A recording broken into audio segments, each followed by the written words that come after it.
Imagine you're woken one night by a huge storm and rain pouring through a hole in the roof. The next morning you're surprised to find a new tree in your back garden, but instead of growing leaves, it's growing money. What if you couldn't afford to fix the roof? Would you wait and save up? Or would you go out and shake the money tree?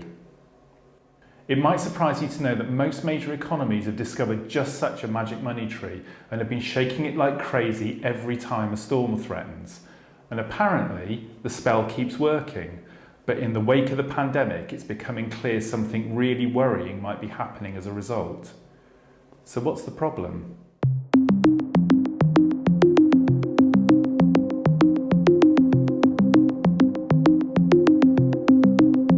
To make sense of this, you need to understand how money has changed. Money needs to be 5 things: divisible, durable, recognisable, portable, and scarce. Originally, metals were best for this, and gold has always had the most value because it's so scarce.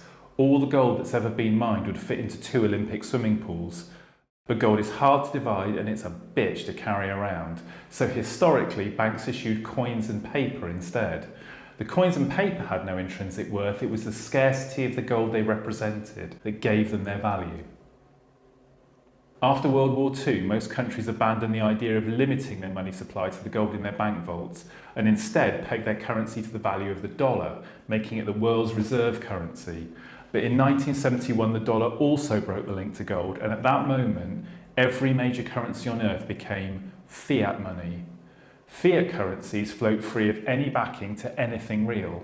So dollars, pounds, euros, the rupee, the yen, these are now best thought of as stories that we've all agreed to believe in. This delinking of scarcity and value has allowed central bank economists to get creative. In the late 1990s, an experimental technique was invented in Japan to combat the effects of a decade of recession. Quantitative easing, or QE, now dominates global monetary policy. Economies go through regular cycles of boom and bust, but with QE, the theory is that whenever there's a threat of recession, you shake the magic tree, create new money, and pump it into the economy to encourage banks to lend and consumers and businesses to spend. And with fiat currencies, there's no limit to how much new money you can print. So when the 2008 financial crisis threatened to crash the global monetary system, central banks around the world indulged in an orgy of money printing. But QE is still an experimental black box. No one really knows what happens if you keep using it. In March 2020, COVID-19 showed up and stock markets around the world suffered the fastest falls in history.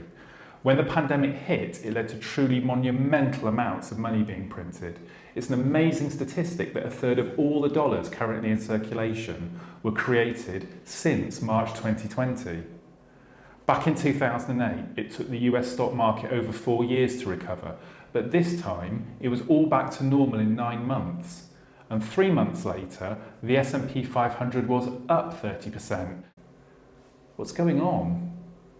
Well, what seems to be happening is this: the rapid creation of new money and continual reflation of the economy is artificially pumping up the price of land, property, stocks and other asset classes. And what that means is, if you're already rich and you own assets, you're getting richer. But if you don't own assets because you're young or you're poor, they're getting further out of reach. You're getting poorer. So it looks like the magic money spell has broken. These experimental monetary policies, which were designed to protect citizens in the event of economic shocks, are inadvertently increasing inequality.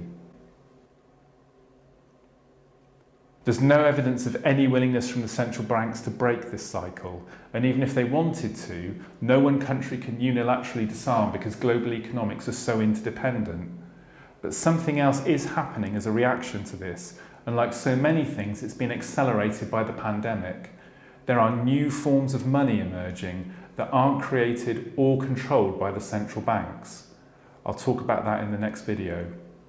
If you want to know when that's coming out, subscribe to my newsletter. I'll put a link below. Thanks for watching.